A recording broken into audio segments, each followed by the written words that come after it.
Welcome to After Party, everyone. Thanks for joining us tonight. We actually have some breaking news on the Kamala Harris front. She is literally right now being disrupted by pro-Palestine protesters in New York. We have some video coming in that we're going to get to later in the show with Charlie Spiering, who literally wrote a book on Kamala Harris. So a great person to have weigh in on her media tour, her book tour.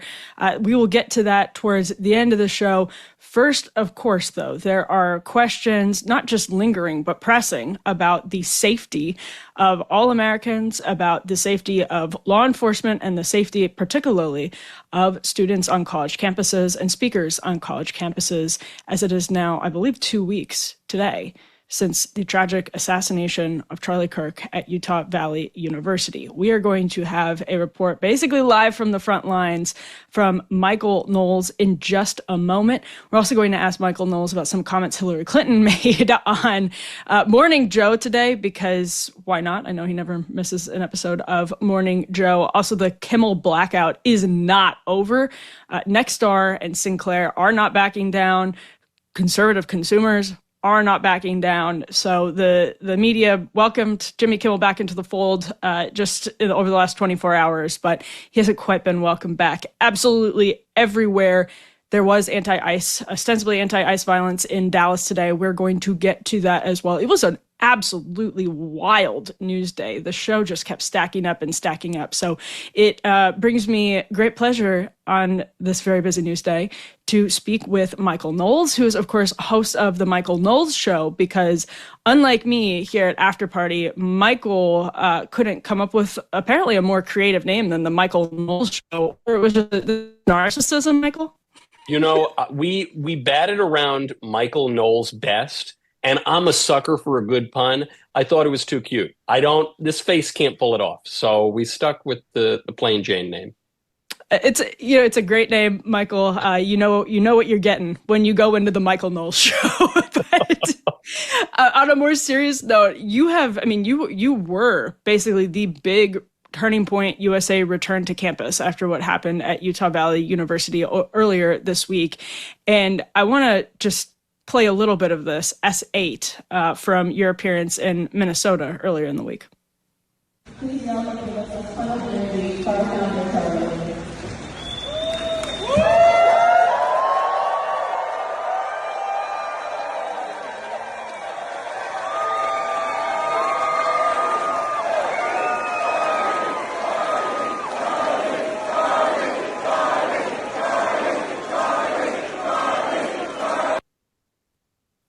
So absolutely packed. Megyn Kelly's at Virginia Tech right now, seemingly to another packed audience. I saw videos of the line. There were, down the sidewalk, seemingly for like half a mile at least. So, Michael, just first, I want to ask you about the human side of this. Charlie Kirk was a good friend of yours. What's it been like to step into his shoes? Well, Charlie had a lot of friends. And so, I've talked to a lot of them. I'm sure you have too. The man was ubiquitous, and it's heavy. If any of your friends die, it's a deeply unpleasant thing. And when a friend is killed in such a horrific and unjust way, that adds a layer to it. But I actually found myself thinking that 60% of my grief over it actually had nothing to do with the fact that he and I were friends, because I would see grown men crying, grown men who had never met Charlie Kirk. I think it goes somehow even deeper than that. The man represented something to people. He was who he seemed to be, first of all, which is sometimes rare in politics. And he represented something. And his murder represents something that's really just horrifying in the country.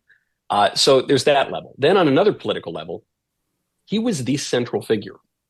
Charlie kept this coalition together, more so than any person other than Donald Trump, maybe.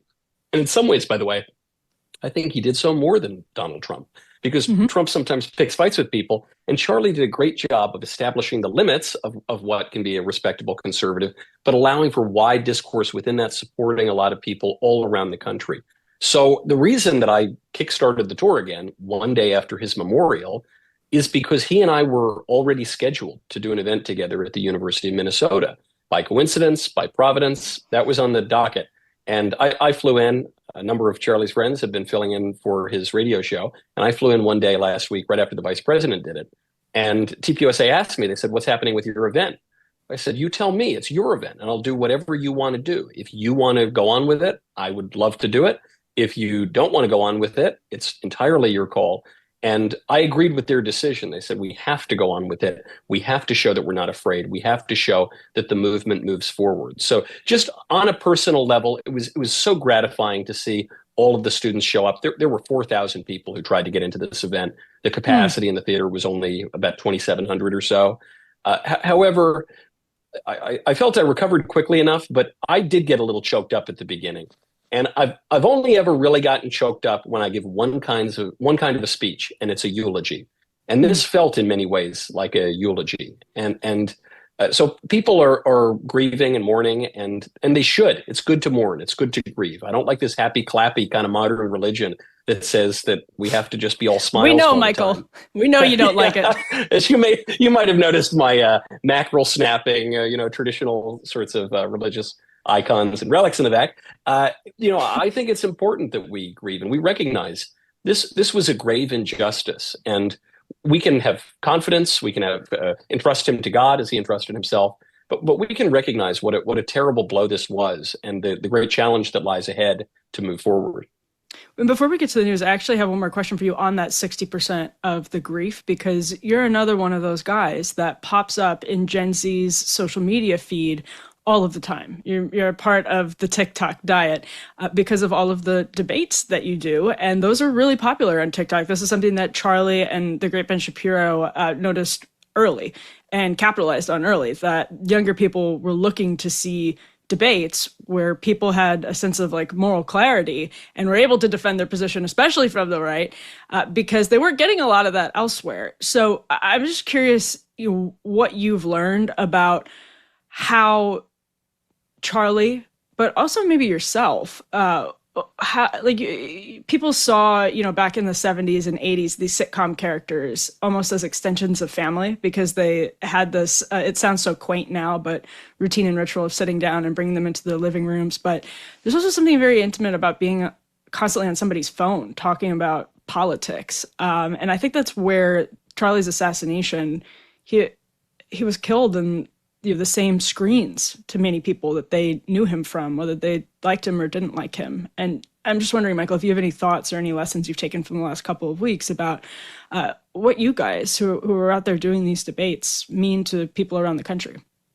Yes, in many ways, it's much more intimate because the TV, traditionally is on the other side of the room and you're sitting there with other people, and there's more distance than there is between this little portal to hell that we all have in our pockets and the the debates or the clips or whatever you're going to see. So it is an intimate connection. I mean, there are people I've talked to who are college students now, who are in their 20s, who grew up watching Charlie, even though in my mind, Charlie is still 18 years old. They would grow up for years watching him. And I say this with no false modesty, truly. There have been periods when Ben's clips were the only clips that were going around. And there have been periods even where my clips were really making the rounds all the time. Charlie was the best at it, at least at this moment. And for recent history, he was just so good at it. And he wasn't always that good at it, actually. I noticed this myself when I'd be talking to Charlie, all of a sudden, he'd be much better at arguing than he was 6 months prior or a year prior. He'd say, hold on, I wasn't prepared for that. Hold on, wait a second. Where did that come from? And it's because Charlie, having started at age 18, just absorbed everything. He never plateaued. He never rested on his laurels in so many facets of politics. So in the debates, he was fine debating when he was younger, but he got excellent at it. I mean, he was just superb at it. And then in the media appearances, he was always pretty good, but he got really, really good. And in radio and podcasting, he got really good. And in fundraising, he was always excellent at that. I think there was one story told at his memorial. At age 18, he raised $50,000 in 2 days. Pretty impressive. But I've sat in rooms with Charlie. I've seen him shake donors down at just the right moment for millions of dollars, and obviously grew TPUSA into the juggernaut that it has become. Everything. The most important thing he did, in my view, the most impressive thing is coalition building, coalition maintenance. As I mentioned, truly no one did it better than him. And so then looking at this, having a little experience in some of these areas, it's been really impressed upon me that it takes, I would say, at least 5 people to do what Charlie did, and probably significantly more than that. It takes 5 people to do what Charlie did at a lower level than Charlie did it. And so that's going to be the real challenge for the conservative movement moving forward. This is not just empty praise for a pal who died. I would say this if I didn't know Charlie. I would say this if I didn't like Charlie. I think even Charlie's enemies would have to admit this. He was a generational figure. He was the most talented political figure of our generation. And it's not just to say those are big shoes to fill. It's to say, really, the whole order of politics for our generation is going to have to change. That's how big a role he played in it. I mean, there's basically no one, and I think maybe other than Donald Trump. And I'm just, as you're saying this, being reminded of what Dennis Prager reflected on by saying everybody thought they were Charlie's best friend, and how beautiful that is, and how he made everybody feel that special. But there's so few people. I mean, again, maybe it's literally only Donald Trump who are, friends with, continue to be friends with people in Maha World, RFK Jr., Candace Owens, people in the Republican establishment. And Michael, I know you have a lot of these relationships too, but I don't know if anybody had them to the extent that Charlie Kirk did, especially from a position as a top activist, not just sort of in the media, but also somebody who was behind the scenes organizing. I think that if I called together a conclave of top politicians, I could get a number of them to show up probably, but I'd have to pick the date. I'd have to make sure it worked for everyone. And Charlie really, at the drop of a hat, could convene the upper echelon of the political world, as well as, and this is just as important, as well as the grassroots, as well as 20,000 young people, as well high school students, college students, activists, think tankers, intellectuals, fundraisers, operatives, all of these people. He really commanded the stage. And this is what's so shocking about eulogizing him or mourning him is he didn't hold public office. He didn't pass laws. He when a president is assassinated or if there's an attempt on a president's life, it's very terrible, but that does happen. It's a dangerous job.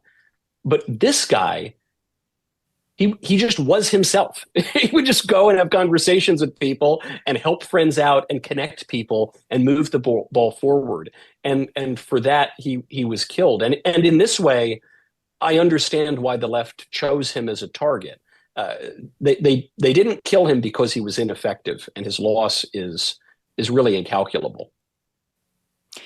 Michael, this is a story from Andrew Colvett, so obviously a close friend of Charlie, a top aide over at Turning Point USA, executive producer of the Charlie Kirk Show, who posted this picture of a flyer at Georgetown University, which I know you've seen. We can put up on the screen now. This was posted by Andrew earlier today, and it said, "Hey, fascist, catch." It's a flyer for, I think, the John Brown Club at Georgetown. Now, I will caveat this by saying there have been attempts to frame groups in the past, especially conservative groups with fake flyers and all of that. But Michael, if this turns out to be real, I don't think this would surprise you one bit.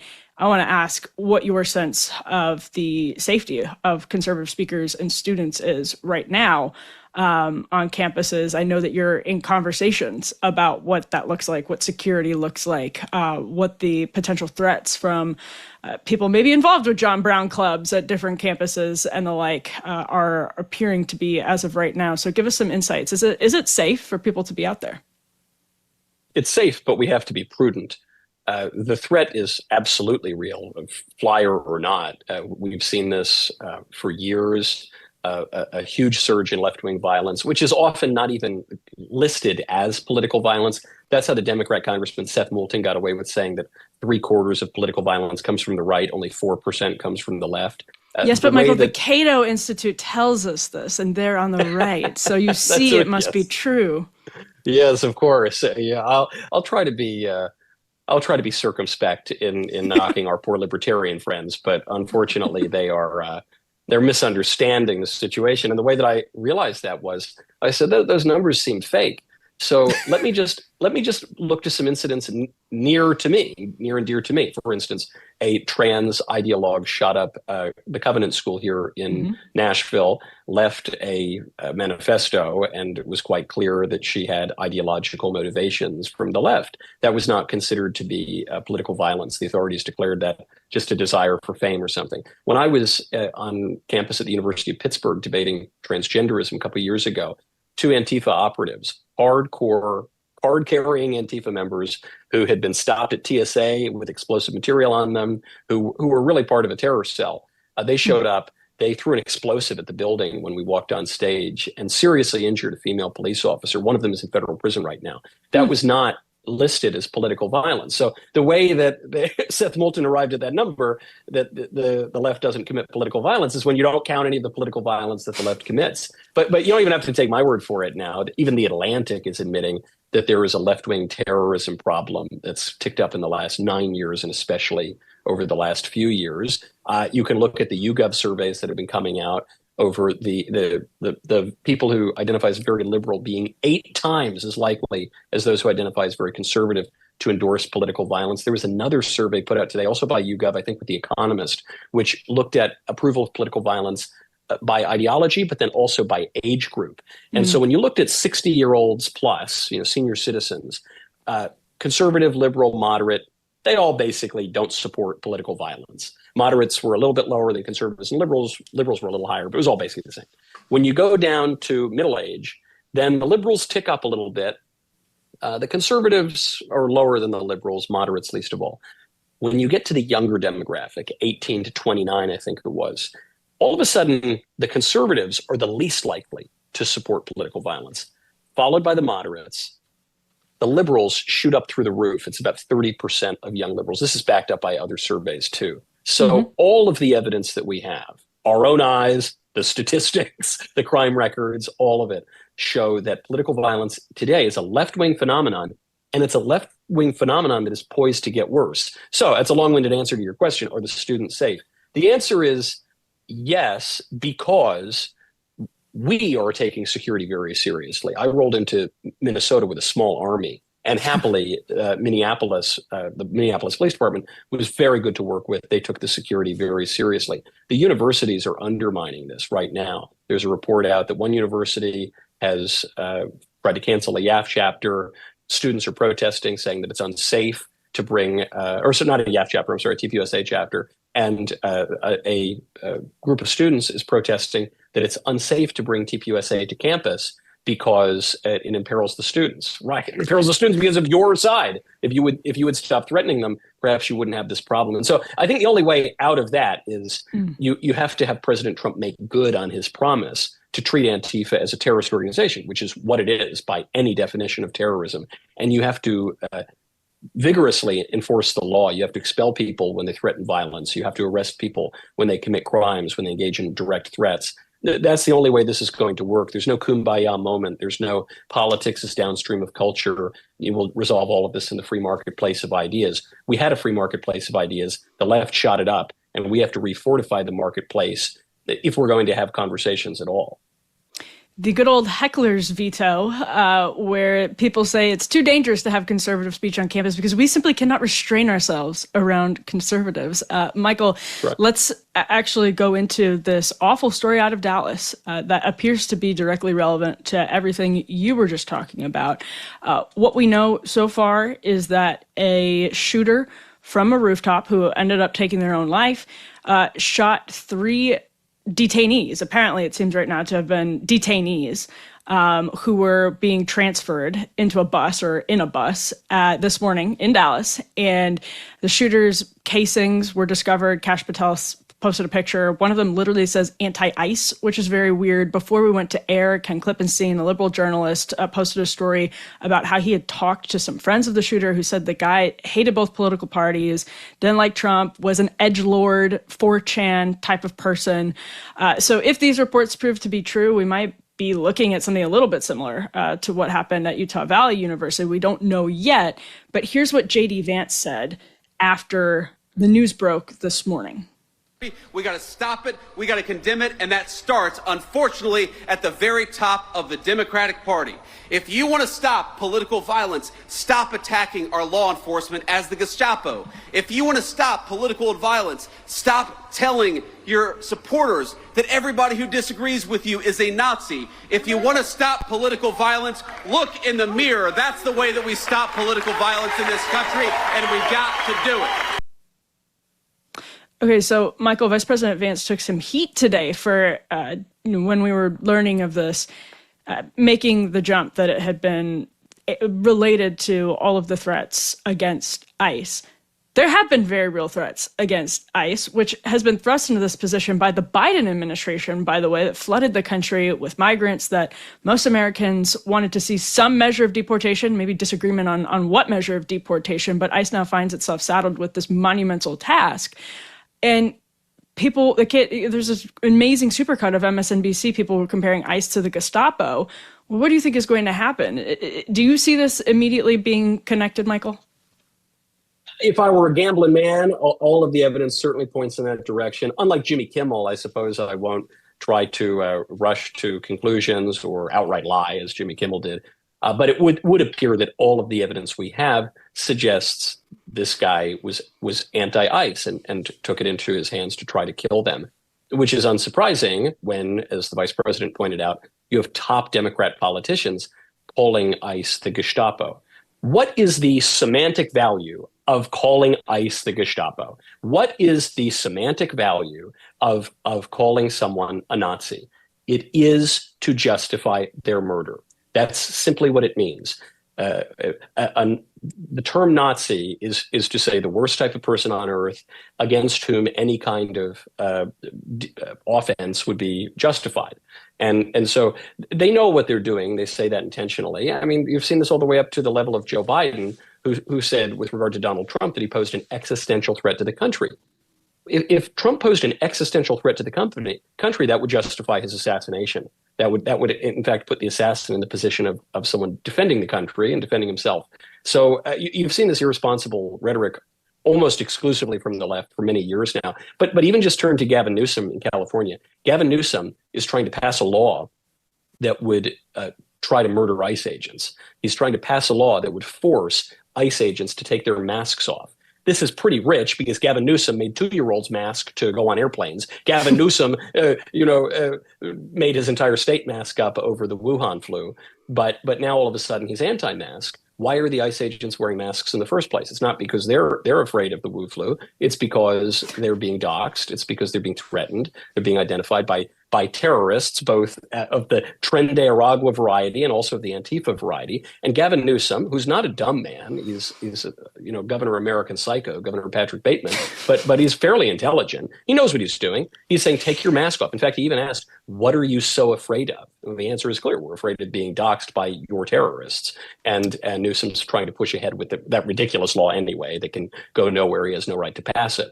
But they're clear. And so I guess we have to take the Democrats at their word. They consider ICE agents and Donald Trump and Trump supporters and nice, generous debaters who are just trying to talk it out. They consider all of us Nazis worthy of murder. They, in large part, would excuse and attempt to justify our murders, and in some cases, they would even celebrate it. That's what we've learned over the past 2 weeks.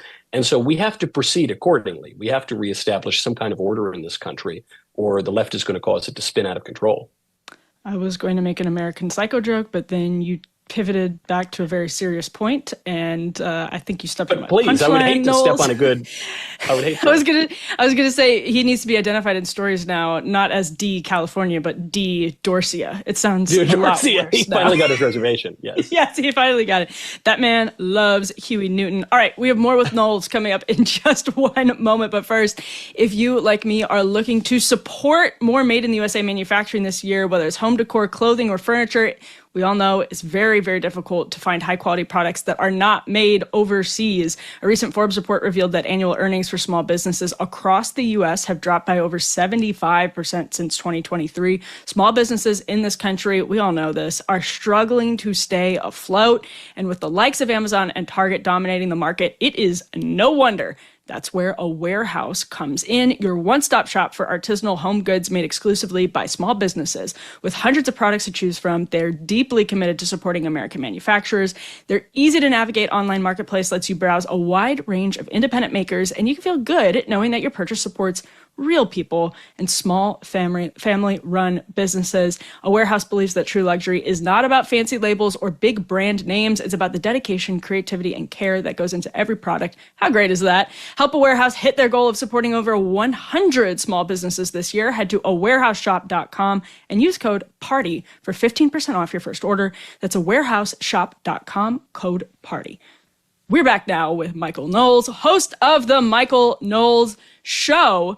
And we have to talk about the Kimmel debacle for Disney, which continues actually to roll on. Disney hoped to put this to rest by bringing Kimmel back after the 2-day suspension on Tuesday. The media largely greeted Kimmel back with open arms. His monologue, I think now is up to like 7 million views, to the extent that we can even quantify that anymore. His return monologue is up to 17 million to the extent we know. But Michael, whether it's enough is an open question. Obviously, I think it's probably true that Nexstar and Sinclair, Nexstar merger aside, they're responsive to their own customers who do not live in Manhattan or Hollywood and have very different opinions about the line that got Kimmel in trouble originally. Joe Rogan, on the other hand, is, I guess, sort of with your friend Ted Cruz on this. Michael, let's go ahead. I want to get your reaction to Joe Rogan this week on the Kimmel cancellation attempt, S2. But the point is, with this Jimmy Kimmel thing, if you let this happen, it's going to be able to happen with something that you agree with. Everything across the board. Yeah, if you're a person who's on the right who's happy that he's getting pulled, yeah, fuck him. Like, if his show goes away because of bad ratings, that's one thing. And you want to celebrate it, go ahead.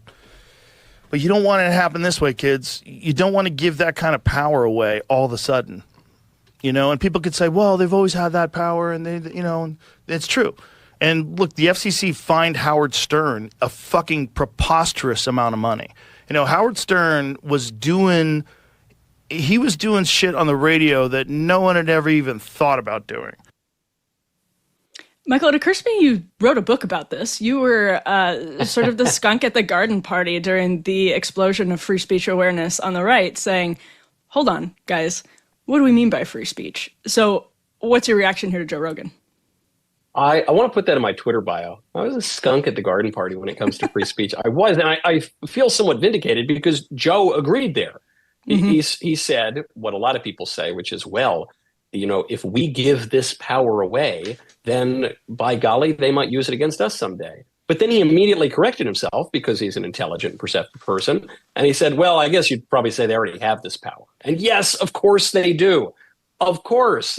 I mean, just this week, for goodness sakes, Google testified before Congress that they routinely censored conservatives on their giant platform at the behest of the government, no less. So obviously, this has been happening for a very long time. And even beyond that, the perfidy of the left, all societies have standards. All societies have norms. What Kimmel was canceled over, and is continuing to be at least somewhat canceled over, is not that he told an insensitive joke. I think this is one of the biggest lies that's come out of the Kimmel saga. Mm-hmm. That's not what people are upset about. That's not what the audience is upset about. That's not what the affiliates at Sinclair and Nexstar are upset about. He told an egregious lie about the murder of a beloved public figure who was an emblem of civil discourse. He told an egregious lie. He went on broadcast television and said that it was a MAGA Republican who murdered Charlie Kirk. That simply wasn't true. That was contrary to all available evidence. He lied. Then, according to a report from Politico, he was going to go on the next night and he was going to double down on it, which is the moment at which the affiliates decided to pull him, or rather ABC and Disney made the decision in reaction to the affiliates. One simply does not have a right to do that.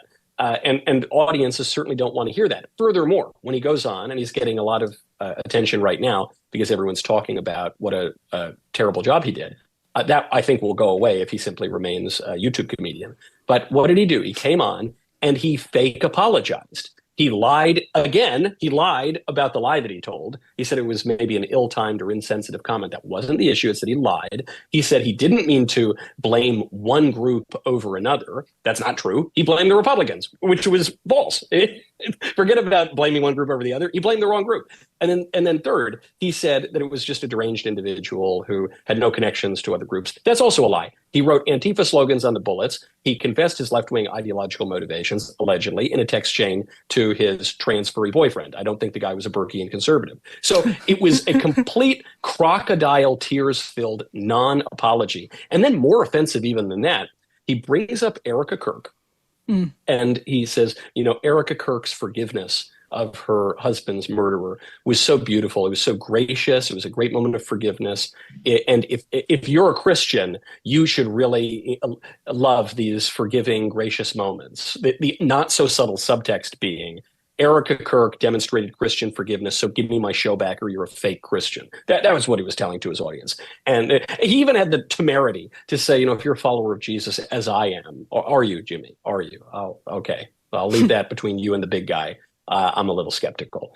It was so outrageous and offensive, and he should be canceled all over again just for that. But I guess he doesn't have to, because 27% of the affiliates right now between those two companies are not carrying him, nor should they. He needs to come on stage, and during his audition to get his affiliates back, he needs to come on stage. He needs to admit that he lied. Then he needs to admit that he lied about lying. And then he needs to bring those tears back one more time. Give me another Oscar performance to beg the forgiveness, not of the FCC, not of Donald Trump or anything like that. He needs to beg the forgiveness of his audience that he offended by lying to them, and then frankly, relieving himself on their legs and telling them that it was raining. It's so outrageous. I hope he enjoys the 7 million views he's getting while he's in the news, because I think the future of his show is looking pretty bleak. Yeah, and it's sort of Disney's audience, not even the hardened resistance core that watches Kimmel. It's people who are tuning into Good Morning America and don't want to see Kimmel promos and the like, and are canceling Disney Plus, which the left briefly did as well. But on that same note, let me just play devil's advocate literally here. Why does it matter, Michael, so much that Kimmel as a comedian had this throwaway line based on a premise that turned out to be false? Why is that? I mean, people can see. Why does that get you so fired up? Why is that, among all of the tasteless jokes that have been made by comedians about what happened to Charlie and the shooter and all of that, why is this one so sticky for the right? Well, call me old-fashioned. I think lies are bad. My issue is not with his weak jokes. He's made plenty of those. It's specifically with the lie. It's really with the setup to the joke rather than the punchline. Because I guess this gets down to a really basic philosophical observation, which is that speech is for something. Speech is for conveying the truth. Speech in a republic such as ours is for deliberating and informing and, yes, entertaining and coming to conclusions about the world and governing ourselves. That's the point of it. That's why we have a First Amendment. That is the single most misunderstood. Your book touched on this very well. That is the single most misunderstood part of the First Amendment, is where it was rooted in for the founders. Yes, exactly. And so as a consequence of that, that means that there are exceptions to speech protection in the First Amendment, not because, I don't know, the founders and framers didn't want to go far enough, but when the framers exclude things like fraud or direct threats or obscenity even from First Amendment protections, they are doing so not to restrict the scope of the public square, but actually to support it. Because if you allow direct threats, for instance, into public square, if you say that that's protected, what you're doing is actually shrinking the discourse, because you're telling half the people, at least, that they're not allowed to come speak or they're going to get shot. When you allow obscenity even into the public square, you are certainly undermining rational discourse. Ask anyone who's ever seen a naked lady on the internet; doesn't leave you in the most rational position. When you allow fraud, for instance, into the public square, you are totally undermining the purpose of free speech, because you are undermining the truth. You're undermining the reliability of the marketplace of ideas. And so in this case, I'm not suggesting that Jimmy Kimmel should be prosecuted for his lies. I'm not suggesting he should be jailed or anything like that. But there needs to be a consequence to that. He's really undermining discourse, and he's failing to do one of the things that he is called on to do as a communicator, which is to tell the truth and picture a vision of reality. And in his case, he's supposed to make them laugh while he's doing it. He often fails at that. That's why it cuts to the heart of it. Is I don't see what his show is for. I don't see why we would compromise our public square to tolerate this hack partisan comedian telling lies that are misinforming the public. And in this case, really potentially could have harmful effects by allowing people to misunderstand the real terror threat in this country right now, which is, for the Atlantic, the left. It's a fascinating part of the public interest component that the FCC and Commissioner Brendan Carr is applying in this case, is that it's very much a derivative of the classical conception of what free speech should look like. And it's very foreign to us right now because we've lost that whole consensus. Yeah, that's right. That's right. I mean, I was recently speaking to a liberal outlet. I'll not name them, but they were really pushing back on the FCC commentary on Jimmy Kimmel. You know, Brendan Carr goes on to this podcast and says Jimmy Kimmel's, outrageous here, and he needs to be punished or whatever. And they were shocked that the FCC would weigh in on this at all. And I asked the host, I said, what do you think the FCC is for? You're aware this is a federal regulator that exists to regulate specifically these kinds of networks. Is that just, what are they? They're just twiddling their thumbs? What's the point? These are public airwaves, and Jimmy Kimmel has no right to them, especially when the audience and the affiliates don't want him there. All right. So before you run, I know you watch Morning Joe every day, not necessarily for twice a day, and not necessarily for Joe, but for Mika, because she tends to be even more incisive, at least from your perspective, as a controversial Always. And position. I love to pronounce her name, Jashinsky. It's like the Worcestershire sauce of broadcasters. Yes. Well done, Michael. Hillary Clinton made an appearance to the delight of the country on Morning Joe, where she had some thoughts on white men. So as a white man, we'll have to get your perspective for the sake of representation. So let's roll Hillary Clinton. Are we still headed toward a more perfect union? I think right now we're on pause. I think the idea of we the people, that all men and women are created equal, that seems to be in the crosshairs of those on the right who want to turn the clock back on the progress that has been made, writing out huge chunks of our history, slavery, suffrage, anything inconvenient, take it out of museums, take it out of national parks. But why do that? I think our story is all the more glorious. I agree, when you Joe. look at where we came from, what we fought through. And glorious, man. The idea that you could turn the clock back and try to recreate a world that never was, dominated by, let's say it, white men of a certain persuasion, a certain religion, very a certain controversial, point of view, a certain 30 ideology, Rock.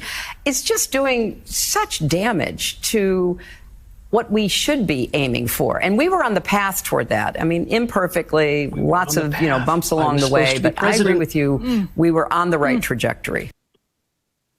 You see, Michael, democracy is on pause when Democrats lose. It's in the name, democracy, Democrats. So they lose. We go on pause. And you notice they were on the path. You understand, Emily. Hillary was going to be president. I mean, she tweeted it. She said, "Happy birthday to this future president." And it was her, to herself. And so that was what was supposed to happen. What is supposed to happen is Democrats are supposed to win elections. And when Democrats lose elections, the only explanation can be that the election was illegitimate, which was Hillary's view in 2016, and which has been the Democrats' view for most of my life, frankly. I remember the 2000 election pretty clearly, too. That's the only explanation, because of the science of history, because they are aware of how history progresses, and that if you just leave it to them, they'll work it out. Don't you worry. And then she goes on, she says, what? We're writing out slavery? Yeah. Is there any moment of the day that we're not talking about slavery? In fact, I think if you ask a school child today, the only thing they would know about the United States is we had slavery for some period of time. She says we're going to get rid of women's suffrage. Listen, don't threaten me with a good time, Hillary.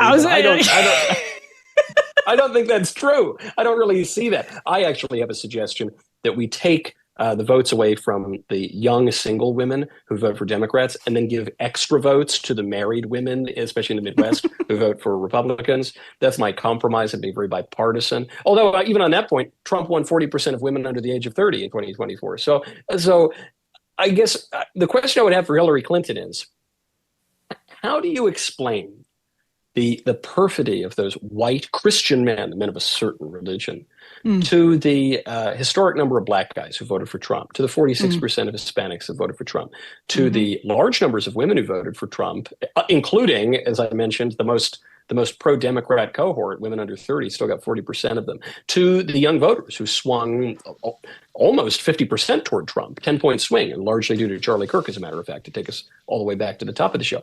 How do you explain that? And the way she would explain it, not to put words in her mouth, is that these people are operating under a false consciousness. This has been the line of feminists and liberals since at least the 1960s and 70s, that the only reason that they would vote for the bad party is because they've been hypnotized by them to vote against their own interests. And it's that same kind of condescending, preening, historically and philosophically illiterate kind of babble that led voters to turn on Hillary and then to turn on Kamala as well. So keep it up is what I would say. If anyone does watch Morning Joe, then I hope they listen to this, and I suspect it's going to strongly incline them to vote either for J.D. Vance or whoever the nominee is in 2028, or for President Trump's third term. We just have to wait and see. I'm glad you brought it back to Charlie at the end, because it's the same thing we're seeing in both instances, this flattening of somebody who disagrees with you necessarily into a racist, because they, for example, have made this like intellectual argument against the Civil Rights Act in ways that were fleshed out in book form by Christopher Caldwell and many black conservatives who have dealt with this for years. You're necessarily a bigot if you don't agree with the left. You have been swayed by bigotry, as you pointed out, Michael. And it's amazing that, it's not surprising, but amazing that 2 weeks after this cold-blooded political assassination and 10 years now of Donald Trump, they're so addicted to this narrative that they are still patting themselves on the back in MSNBC studios. I strongly suspect this is why you're seeing the now universally accepted uptick in left-wing political violence, is it because they really believed they had to get their way. And they really believed that the only way that democracy could function and the only way that an election could be legitimate is if they were to win it. And so barring that, they believe their own rhetoric about Trump posing an existential threat to the country. And it's a very small logical step for someone to go pick up a gun and shoot a civilian in the pursuit of political goals. That's terrorism. It's a nasty thing to observe, but it's nasty rhetoric they've engaged in, and we shouldn't be surprised by it. Michael Knowles, thank you so much for stopping by. Thank you for what you're doing on campuses. Stay safe out there. Appreciate it. Excellent to see you, as always. See you next time. Likewise. See you, Michael. All right, more after this. But first, over the years, I've been clear about this. I'm not just pro-birth. I am pro-life, and proudly pro-life. And being pro-life means standing with mothers not only before their baby is born, but long after. And that's exactly why I am happy to partner with Preborn. Preborn is the best. They don't just save babies, they make motherhood abundantly possible. They provide free ultrasounds and share the truth of the gospel with women in crisis. And then they stay with real practical help, including financial support for up to 2 years after the baby is born. This is what true Christ-centered compassion looks like. Not just for the baby, but for the mother too. And that is so important. Here's where you can make a difference. Just $28 provides a free life-saving ultrasound. One chance for a mother to see her baby. And when she does, she's twice as likely to choose life. Preborn is trying to save 70,000 babies this year. So don't just say you're pro-life. Live it. Help save babies and support mothers today. Go to preborn.com/Emily or call 855-601-2229. That's preborn.com/Emily. We're back now with Charlie Spiering of the Daily Mail, also one of the preeminent Kamala Harris beat reporters in the entire country. Charlie, thanks for joining us. Yeah, good to be back for another round of media on Kamala Harris with the release of this new book. It's been very interesting comparing notes. Oh, yes. I can't wait to hear what you have to say because you've been reporting on this recently. And of course, you wrote the book Amateur Hour. If you're watching this, you can see it behind Charlie. But this is all about, I mean, you could tell from the name, it's all about Kamala Harris. So we have breaking news, though, actually. We have a clip from New York City where Kamala Harris just tonight was disrupted by pro-Palestine protesters. Let's go ahead and roll this. About how and why you are saying what you are saying now and how I felt about it. You're not letting me talk. You know what? I respect your right to speak, but you're not letting me.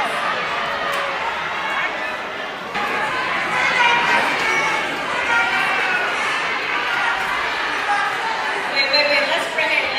Hey. Let's bring the temperature down. Let's bring the temperature down. Unlike the current president of the United States.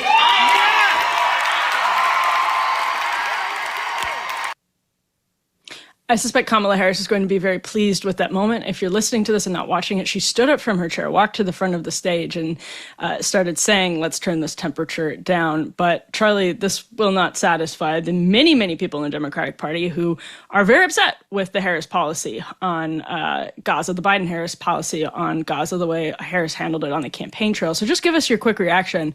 As she's on this book tour, I suspect she's going to get more interruptions like this one. How'd she handle it?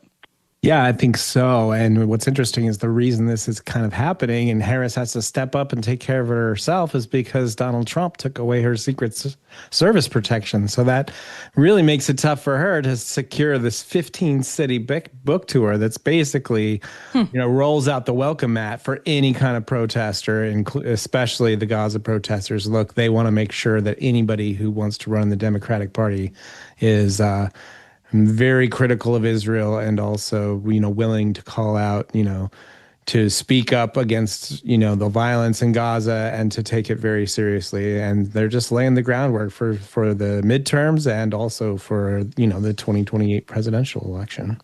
I think everyone by now has caught wind of this Harris book tour. I'm not sure that everyone's flocking out to buy this book, 107 Days, but they've probably seen clips of her appearances on Maddow or The View, and we have some of that, actually. Charlie, I'm curious, we'll play this View clip, but I'm curious to get your perspective on what the most interesting conversation she's had so far has been. Let's roll S10. This is The View yesterday.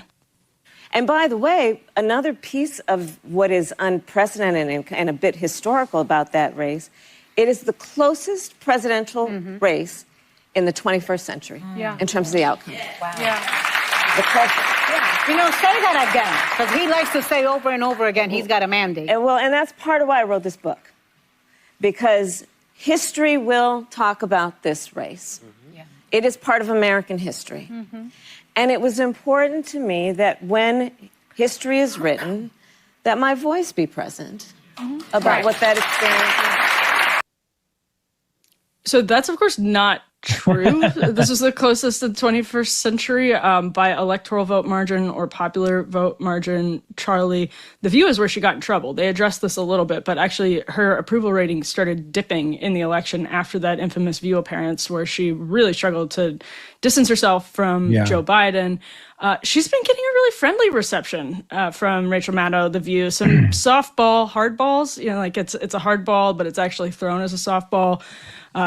To the extent that makes sense. I'm rambling, but give us your reaction to what's happened in the last several days. Yeah, it's interesting because poor Sunny Hostin, basically begged for forgiveness for asking her that question if there was anything different between her and Joe Biden. She's like, no, it wasn't your fault. Don't feel bad. Kind of cringy, but at the same time, truly hilarious. This claim that she's making, and everybody just kind of like nods along, and Anna Navarro is like, say it again. I was doing some research. I think I figured out her math here. I think that it turns out the 21st century begins in January 2001. So that cuts out the Bush election, technically, according to the way centuries are measured.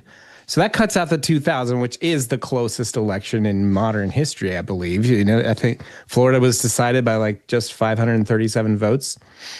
And then, so I think she's looking at, it's so funny because it's so typical to when Hillary lost, she was like, but at least I won the popular vote. And but I think this time around, Kamala's actually using the popular vote to point to this margin. Trump may have won the popular vote, but he didn't win it by that huge of a margin. Obviously, elections aren't decided by the popular vote.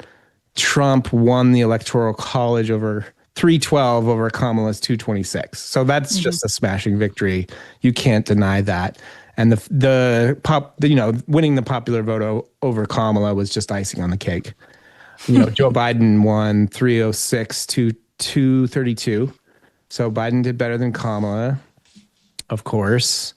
And then Trump beat Hillary 304 to 227. This is all Electoral College votes. Obama, of course, stomped McCain and Romney, and Bush took out Kerry pretty easily in 2004. So that's kind of the history of the 21st century in electoral colleges. So that kind of, I think that's what she's going for, but it really doesn't mean what she wants it to mean. Yeah, I think that's an important point. So Hillary's victory in the popular vote was a couple points. Kamala's loss was, as it all turned out, 1.5 points. But if we are being super technical and not including the 2000 election, Charlie, I guess Kamala's popular vote point has some legs. I didn't realize that we were being so technical, but leave it to Charlie Spiering to be absolutely on top of this. That race was decided in January 2001, as we all remember infamously. What have you made, as somebody who's followed her and covered her very closely for a long time, of how she's handling this pitch for the campaign a year later, as she writes about it in the book and as she then has sold the book on the campaign trail? What stands out to you?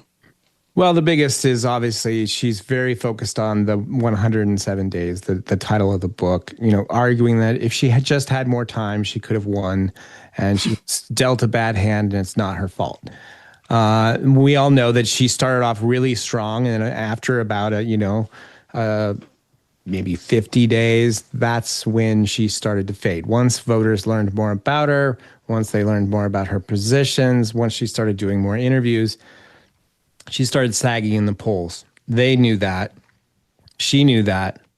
But at the same time, she really wants to focus on all her decisions she made was because she just didn't have enough time. And that suggests that she's making an argument. If you just give me more time, I can step up and deliver a victory for you because the margin was so close. It's crazy that she's making this argument. I really think that she expects this book tour to kind of take off. And I think she kind of privately wants to be wanted again by the Democratic electorate. You kind of see it in the way she's talking about, employing some of her more uncensored rhetoric against Trump. We see Democrats really sort of clinging to that as something that Democrats want. They want more swearing. They want more, criticizing of fascists. This is something that Kamala Harris has always been very good at, getting uncensored and getting real. But at the same time, she also struggles with word salads when she's caught off guard. Someone asks her a question that she's not ready for. There's definitely a lot of that going on. You saw that with the Maddow interview. It was her first big one. And she found herself really struggling to answer some of the questions, kind of doing her slow circles that continue to get to be bigger circles. And then you tack on more independent clauses and then raise your eyebrows and talk about the future of democracy. And still kind of leaning on that crutch. But I think overall, I think she's got a lot of scores to settle, and she's definitely, released a pretty newsmaking book, and it has definitely filled the conversation. You really just anatomized the Harris Dodge method. That's incredible, Charlie. So just to borrow the title of your book here, though, it's remarkable that after a year, and again, this is 5 years after 6 years technically, after she failed to make it to the Iowa caucus, despite having a really splashy campaign launch, lots of money, lots of media coverage, favorable media coverage. She didn't even make it to 2020. She literally dropped out. I think it was December of 2019. Right. So after all of that time, after historic levels of unfavorability during her time as vice president, during this significant loss to Donald Trump, she still seems to me to be clinging to this 107 days cope. And it still sounds like, it looks like, amateur hour. Again, after years to... You had 4 years to get it right. And exactly 4 years plus, 3 years and change plus 107 days. You can't just say it was only 107 days because you knew this was coming. That was one of the interesting things that she revealed, is that her brother-in-law was keeping this sort of book about planning out how do we do this when Biden decides to step down, how do we step in and hit the ground running. Her brother-in-law, Tony West, one of her closest political advisors, kind of had this little playbook that he was building. And he's a corporate lobbyist, isn't he, Charlie? That's right. He is one of Kamala's like right-hand political people one of the only ones she trusts. I think most campaigns are increasingly frustrated about how Kamala doesn't trust them, and for good reason, because you know as well as I do, when losing campaigns hit, the first people to sort of start dishing out leaks are the campaign staff. So yeah, I suppose it makes sense that you would have this trusted political advisor, even though his advice was not always the best, as we see in the book. Yeah, that's an interesting part of all of this. I mean, are we ever going to see a new and improved Kamala Harris, a less amateur seeing Kamala Harris? Does she have it in her? Yeah, I don't think so. I think she really, I really think that this book reveals, we always talked about how Kamala Harris wasn't authentic. And I think she's selling a good book and appearing slightly more authentic, but the big glaring problems are still there. She's not a very good leader. She likes to spread around the blame. Anytime anything happens, she freaks out at her staff. She kind of revealed that in the book, and we know the stories. She also, blames everybody else for her problems. And we also saw her, be very timid and very calculating. The story that she shared about Pete Buttigieg, Democrats were like, what? This doesn't even make any sense. Pete Buttigieg won Iowa in 2018 or 2019, 2020, and you dropped out before Iowa even happened. So, Buttigieg was right to say, hey, maybe it's about choosing the best person instead of just going with your gut regarding, and then, of course, Republicans are sailing in and pointing out like, well, it proves that you still think the American electorate is too racist, sexist, and homophobic to elect you that kind of ticket into office. And we sort of would like to maintain that if anyone was a truly great leader who could convince voters, somebody that, Pete Buttigieg has made strides, Kamala Harris has done her best. And I think that it's entirely possible if that's something you truly believe in. So, Charlie, you've also done some reporting on I don't even know the right word for this, the antipathy that's built between Biden world and Kamala world. And hopefully you can explain maybe the arc of that. I don't know. I imagine a lot of that started back in the White House, because if I'm remembering correctly, there were already incredible allegations of leaks from both camps back before even Biden dropped out of the race, that there was some dissatisfaction, pretty obviously, with Kamala Harris. Kamala Harris felt like maybe she had been put in a tough position, a la Veep, straight out of the TV show by the president. That seems to be ratcheting up a bit, and you have some reporting on this. Tell us what's going on. After you take a sip of what I presume is the Buffalo Trace in front of your copy of Prince of Darkness, which, by the way, is perfect, Charlie. Exactly. That's the reporter's bookshelf. It is the reporter's book, the first one you should read when you become a reporter in Washington. Yes. Basically, I think that she really needs to figure it out.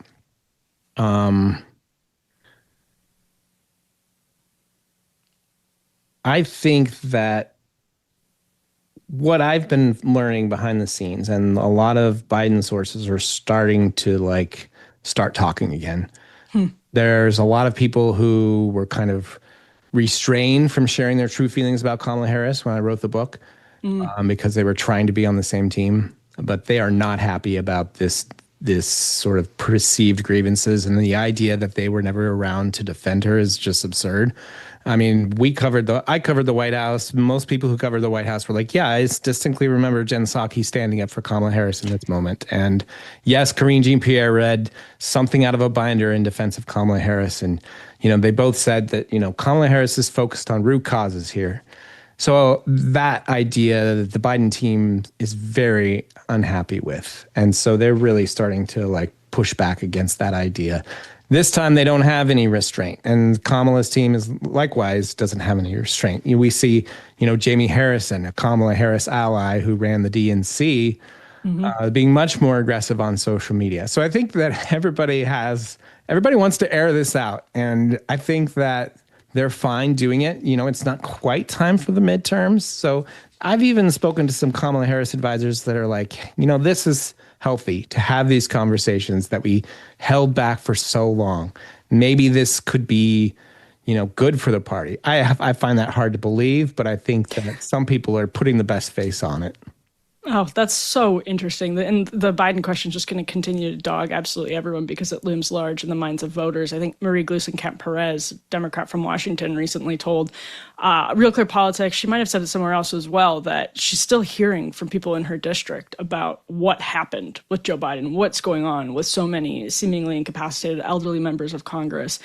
So I don't think that's going anywhere for Democrats, Charlie. Charlie is a senior political reporter over at the Daily Mail. He is the author of Amateur Hour about Kamala Harris. So if you're watching all this go down and you're like, what is going on with Kamala Harris? Go ahead, pick up a copy of Amateur Hour. Thanks for being here, Charlie. You bet, Emily. Thanks for having me. Appreciate it. All right, before we run, I wanted to roll this clip. It came out today of Emma Watson, obviously Hermione from Harry Potter, talking a little bit about J.K. Rowling. The two have had their disagreements, as has Daniel Radcliffe and other Harry Potter actors with J.K. Rowling over the years, because J.K. Rowling has been adamantly and principally opposed to the takeover of women's rights by transgender identifying biological men. And along very familiar lines at this point, this feud first cropped up in 2020, and I think Emma Watson at the time put out a statement disagreeing it was a pretty strong rebuke of what J.K. Rowling was fairly bravely expressing about the problems raised when gender identity is conflated with biological sex legally, socially, culturally. Let's go ahead and roll, though, this clip of Emma Watson reflecting on it now in 2025 with, I have to say, a sense of maturity that you rarely see among celebrities. I can love her. I can know she loved me. I can be grateful to her. I can know the things that she said are true. And that can be this whole other thing. And my job feels like to just hold all of it. But the bigger thing is just what she's done will never be taken away from me.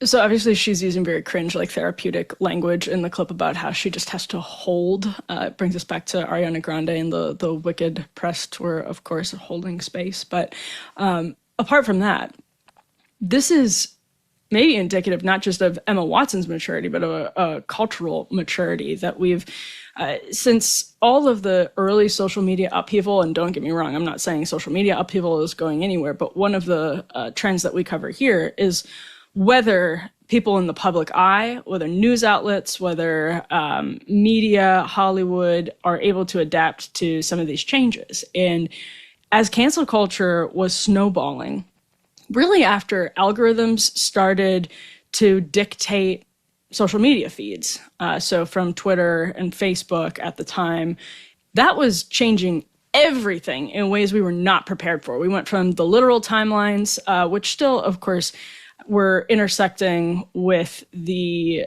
far left progressivism that had festered on the fringes of academia and Hollywood for a long time, but had never become as powerful across cultural institutions as it did when algorithms first started dictating social media feeds, and social media feeds took over the way that we communicated with each other as human beings. So those two things were happening at the same time, and algorithms were pushing these fake controversies that were, for whatever reason, I mean, there are many reasons, but were transmitting to people in C-suites, public relations, human resources, the notion that these controversies were representative of a wider swath of the public than they actually were.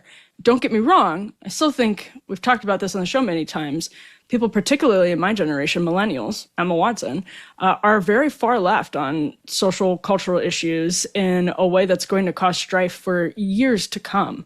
But Gen Z really isn't in the exact same way. There are a lot more disagreements with Gen Z than there are. There's a lot more space for argument in Gen Z, at least right now, than there was when millennials were the age that Gen Z is now. And as I'm watching this clip of Emma Watson on a podcast that I saw on social media, by the way, it was an interesting glimmer of hope that maybe the incentives which drove so much of the strife during peak cancel culture, where algorithms would pump up these fake controversies, transmit them to, center-left, sympathetic people in corporate boardrooms and newsrooms, and make them take these non-controversies much more seriously than they should have, because it was just a organized group of people getting mad on social media that wasn't reflective of their broader customer base in every single case. And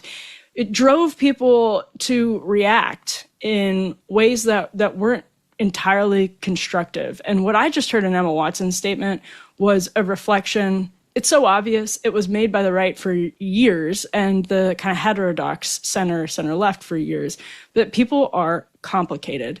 Our disagreements are complicated. It is quaint. It is obvious. And again, some of us were making this point for a very long time. But I wonder if for some people, and not for everybody, but maybe for somebody like Emma Watson, who's had an experience like she had with J.K. Rowling becoming such a lightning rod, both on the left and the right, but such a bitter. What Harry Potter fans have done to J.K. Rowling has been covered well elsewhere, but the hardcore Harry Potter fans who are still clinging unhealthily to the Harry Potter world as adults and take so personally the words of J.K. Rowling on a political disagreement, act as though she's fomenting violence. What that did, the pressures that applied to people like Emma Watson, I don't want to underestimate that, because she was under a lot of pressure and she's a person of the left. But this is such a healthier way to react, which is that you disagree with J.K. Rowling. I'd love to see Emma Watson go even further, of course, and say, J.K. Rowling, I know to be a good person. J.K. Rowling, by the way, has hit back at Emma Watson, so it's not as though this isn't going in both directions, but hit back at her in the past, not after this. I don't know if she said anything about this yet, but I'd love to see Emma Watson even more strongly come out and say, I know J.K. Rowling to be a great human being who produced this wonderful world, and we disagree on something I care about deeply, but it doesn't make her a bad person. That brings us full circle to what we discussed with Michael when it comes to ICE immigration, when it comes to the assassination of Charlie Kirk, which is fundamentally what powerful people on the left have been signaling for a long time, is that it is okay to classify people who disagree with you as bigots, bad people, hate mongers, potentially in some cases violent via their words, via their beliefs and ideas, not even via their actions. And I get people are going to hit back and come up with all of the different insults that Donald Trump has called Democrats, that talk radio people have called Democrats. I hear that. I think that's also a problem. I think I talked to her the other night about overuse of the term groomer as just one example. If you're not literally a groomer, maybe the right way to say it is that somebody is fueling groomers, supporting groomers, or on the side of the group, whatever. But what I'm saying is when we classify individuals, literally specific individuals with this language, for example, an ICE agent being compared to Gestapo, find a different comparison. Seriously, with Harry Potter, read another book, as everyone says, but find a different comparison that doesn't signify, unless you think, and I actually believe some of them do, that ICE agents are literally on par with the Gestapo, which is an argument you should flesh out in full and not just use the word as a throwaway pejorative. Go ahead and make that argument if you really believe it. But if you believe they're engaging in tactics that are dangerous, un-American, say that. Say that. It's this impulse, and again, I think social media has a lot to do with this, to classify people as hateful, bigoted, when they disagree with you on politics, when actually there are perfectly good substitutes. If you disagree with someone, say that you think they are causing people to see each other differently in ways that are unfortunate. You think that they're giving cover to people who actually are racists, whatever. But when you label an individual human being, as Michael said earlier, in ways that you wouldn't want to defend to their face if you're in a disagreement with them and you're arguing and having a serious debate and they tell you, look, no, I don't see this person as any less than, I'm a Christian, all have sinned and fallen short of the glory of God, there is no Jew or Greek, all of that, it falls apart when you're face to face with someone. So unless you think that person literally believes people are lesser than because of an immutable characteristic, use a different word, read another book, find another comparison. Interesting stuff from Emma Watson. Now, I did promise on Monday to talk a little bit about the Lilith Fair documentary. I've decided actually to leave that for our new podcast, Happy Hour, is part of the after party show that pops up in your podcast feed on Fridays. At least for now, we might actually do it more in the future, but you can send us questions over Instagram on the After Party Emily Instagram. You can send us questions at emily@devilmaycaremedia.com. We are going to be answering them this week, every week. And I'll talk about Lilith Fair a little bit there as well. Maybe I'll also talk about the Dawson's Creek reunion, which James Vanderbeek sadly could not make. By the way, he's a friend of Breaking Points. He's been on Breaking Points before, and praying for him because that man was too sick. He's been battling cancer to make it to the reunion. So I'll talk about this week in the 1990s. In 2025, maybe that's what we'll name this segment. Tune into Happy Hour later this week. Of course, we'll be back live Monday and Wednesday, 10 p.m. Eastern.